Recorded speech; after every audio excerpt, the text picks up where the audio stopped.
Trending na trending ngayon sa Facebook mga soy ko. Ngayon lang kadadaan lang sa scroll ko no, kung saan yung lalaki umiiyak. May hawak siyang patalim.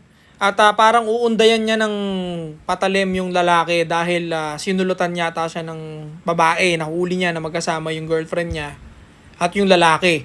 So agad-agad siyang kumuha ng kutsilyo at inaambahan niya yung lalaki. No? Hawak-hawak niya yung damit ng lalaking isa. No? Ganito na ba talaga kasusupot mga lalaking Pilipino, no? Sobrang supot. Sobra. Wala akong bilib doon. Di ako natatapangan sa ganung klase ng lalaki, no? Mas matapang pa yung araw-araw mo hinaharap yung hamon ng buhay, gusto mong umahon sa hirap, gusto mong mag-ipon ng malaking pera, gusto mong bigyan ng magandang buhay yung magiging anak mo, mas bilib pa ako doon. Kaysa doon sa lalaking papatay para lang sa babaeng nagloko. 'Di ba? Pag naundayan niyo yung lalaki ng gano'n, ano bang magiging niya? Eh niloko na nga siya ng babae.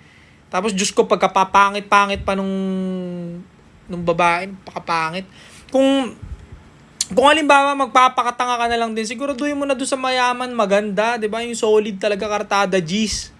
Maganda mayaman, 'di ba? Hindi yung nuknukan ng pangit magpapakabaliw ka. 'Di ba? Na-videoan siya no, pagka yan nakakasuhan na, nakulong ka na, tagal niyan. Yung babae mo wala na. 'Di ba? Malaya na, ibang lalaki na naman ulit makikilala niyan, 'di ba? Kaya kayo boys, kahit gaano pa kasaklap ang gawin sa inyo ng babae, huwag kayong magpapaslangan, huwag kayong magkikitilan ng sarili, huwag kayong mananakit ng kapwa lalaki, hayaan niyo na. 'Di ba? Ito napaka direktang advice ko talaga, hayaan nyo na. Ano pa ilalaban mo, niloko ka na ng babae, 'di ba? Once na mag-cheat ang babae, hindi na sa'yo 'yan. Hindi na karapat dapat ipaglaban 'yan. Mananakit ka ng isang lalaki na 'di ba? Ano ngayon, ginagawa lang naman yung pagkalalaki niya, ganun talaga. Ganun talaga. Eh wala, sumama yung babae, 'di ba?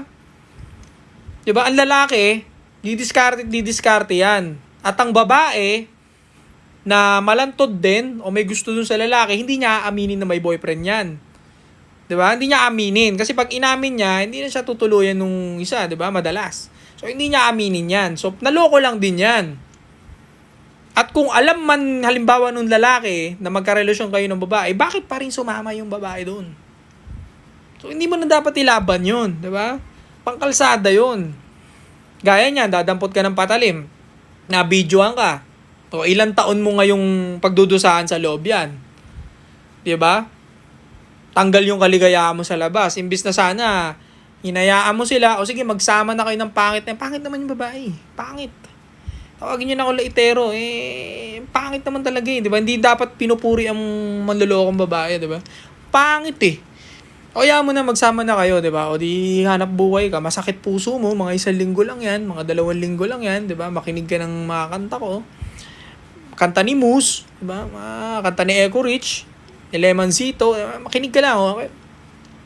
Gagaling din yung puso mo. And then okay na, makakapagtrabaho ka na ulit. Ibuhos mo sa ehersisyo yung nararamdaman mo, di okay na. May makikilala ka mas better. 'Di ba? Hindi ka nakulong, hindi ka na napahamak, hindi ka nagbayad ng ganitong danyos. 'Di ba? Mas swabe. 'Di ba? Papadaanin nyo sa emosyon, mananakit ka dahil nagloko yung babae mo. It's not worth it. Kahit balik ta rin ninyo rason nyo, kahit nahuli nyo ng nagbebemba, it's not worth it. Hindi worth it yung trouble na yan, sabi ko sa'yo. Ha? Pichi-pichi lang yan, ang dami nyan dyan. Ang dami nyan dyan. Stay cold.